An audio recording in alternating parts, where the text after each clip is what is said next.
¿Qué tal? ¿Cómo están? Bienvenidos a una nueva entrevista aquí en CNN Chile. Preocupación ha causado un brote de eritema infeccioso, esto en un colegio de Victoria, y nos abre la pregunta para saber qué es este eritema infeccioso, cómo se contagia, cuáles son las consecuencias, todo eso y mucho más, que se lo queremos preguntar y establecemos contacto de inmediato con el infectólogo Paulo Charpentier, que además tantas veces nos resuelve tantas dudas en una época donde además, ¿cierto?, las infecciones abundan, pero en este caso específico, Paulo, te quiero dar la bienvenida y preguntarte por este eritema infeccioso, ¿de qué se trata? ¿Cómo estás? ¿Qué tal?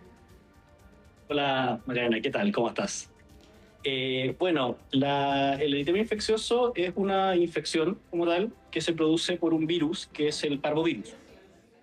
Esta es una infección viral que afecta justamente más a niños, pero que también puede afectar a personas adultas y que habitualmente se caracteriza por un cuadro inicial que se puede confundir como con una gripe, puede ser un poco de romadizo, de dolor de cabeza, síntomas respiratorios altos, y que habitualmente después de 3 o 5 días esto evoluciona con un eritema, tal como dice su nombre, que lo clásico es lo que se llama el signo de la cachetada, en el que hay como un enrojecimiento en las mejillas, como si hubiese recibido un golpe, pero que también este eritema puede afectar otras áreas del cuerpo, como el tronco o las extremidades.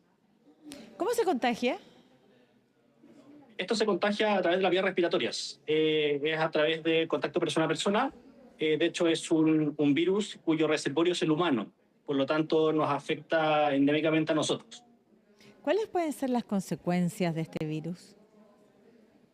En general, tiende a ser una infección viral autolimitada que, además de los síntomas que mencioné, puede producir dolores articulares y, en algunos casos, algunas alteraciones a nivel de la sangre. Puede disminuir un poco los glóbulos rojos, las plaquetas o causar alteraciones en el perfil hepático, y que en general en las personas sanas tiende a ser autolimitado.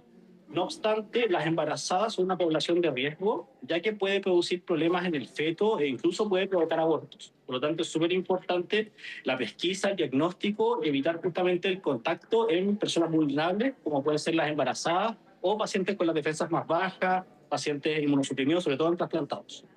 Claro, sobre todo aquellas personas que efectivamente tú lo dices por una razón cierta permanente del trasplante, luego tienen que tomar estos medicamentos y mantienen inmuno y los inmunosupresores, ¿cierto? Pero son poblaciones más específicas y en poblaciones generales bastante preocupación generó porque hay más de 20 casos en un establecimiento. Ahora, esto que ocurrió y que generó la preocupación es por un brote al interior de un establecimiento educacional. ¿Esto puede ocurrir con frecuencia o es un hecho aislado que se haya dado tanto contagio en un lugar en específico? De vez en cuando podemos ver algunos brotes por esto, justamente porque la transmisión es persona a persona. Entonces, sobre todo en lugares donde hay alto contacto de personas, como en un colegio, pueden ocurrir varios casos simultáneos, que es lo que llamamos brote. En general, lo que vemos son casos más bien aislados, pero esto efectivamente puede ocurrir, aunque es improbable que se transforme como en una pandemia, que es lo que habitualmente tenemos mucho susto, sobre todo Claro. ahora con estos casos de ANTA que hubo, los de ébola que hay ahora. Si bien es una enfermedad que se transmite por vía respiratoria, a mí me parece que es improbable que haya algún brote más extenso, y probablemente solamente se va a enclaustrar en este lugar actualmente, que es en este colegio. ¿Qué tenemos que hacer si es que vemos a uno de nuestros hijos con síntomas? ¿Qué es lo más recomendable?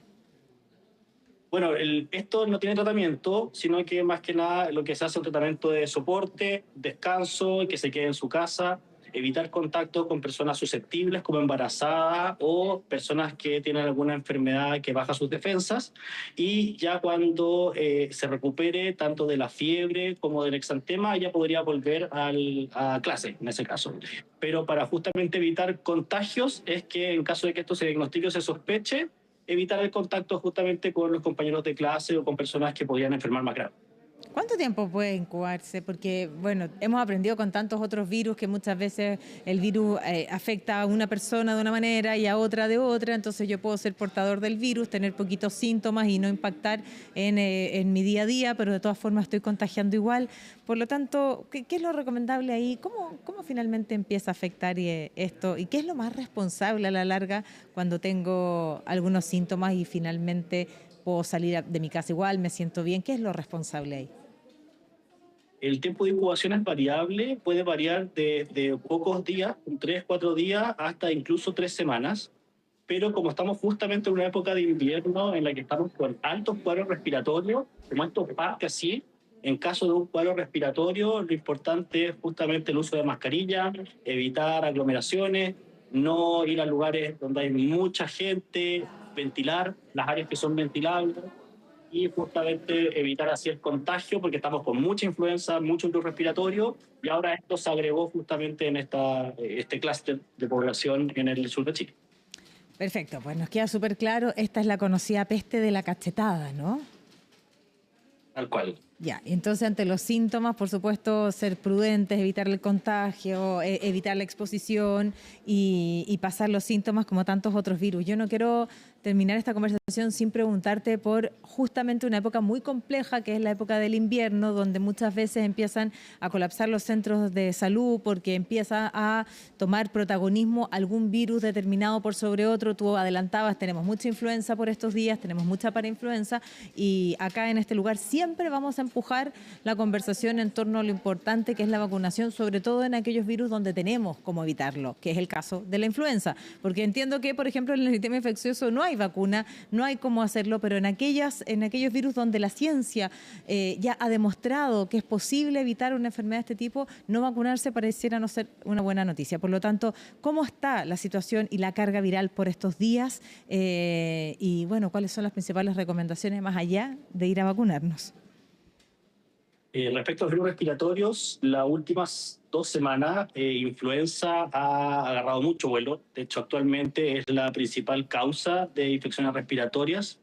Y por lo mismo, en caso de que tengamos algún síntoma respiratorio, principalmente rinorrea, es decir, secreciones respiratorias, dolor de garganta, dolor de cabeza, fiebre alta, tos, probablemente se trate de un cuadro respiratorio viral, en este caso, y en ese caso hay que cuidar el servicio de urgencia si tenemos dificultad para respirar o fiebre muy alta que no sé. Las medidas de prevención en este caso, las principales, por supuesto tenemos la vacunación, que si bien no previene la infección, sí previene enfermar gravemente. ¿Ya? Por lo tanto, sí sirve, es altamente efectiva y es una vacuna muy segura. ¿Ya? Como mucho puede doler el brazo o dar un poco de fiebre el primer día de vacunación, pero los beneficios superan ampliamente a las molestias que puede ocasionar.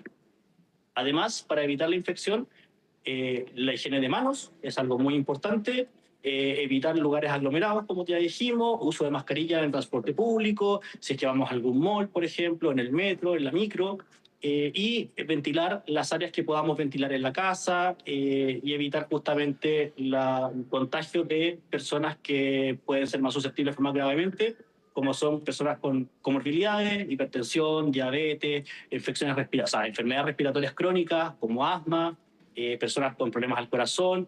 Personas obesas también tienen más riesgo de enfermar gravemente, edades extremas, niños muy pequeños, adultos mayores, y también personas con las defensas bajas, ya sea porque tienen cáncer, tienen alguna quimioterapia o algún tratamiento que les baja las defensas, como pueden ser enfermedades autoinmunes, por ejemplo. Bien, pues como siempre reforzamos juntos el llamado a acudir a los centros de vacunación. Aquella población de riesgo tiene la posibilidad de hacerlo y el resto hacer tal vez este esfuerzo de poder recibir esta inmunidad, porque la mejor enfermedad es la que no se desarrolla, y en torno al eritema infeccioso, esta llamada peste de la cachetada, ahí están todos los datos.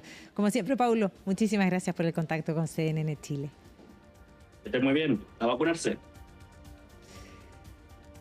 Y con ese mensaje nos quedamos al final, a vacunarse. Efectivamente, es muy necesario, además, porque nos hacemos responsables, además del contagio de otros.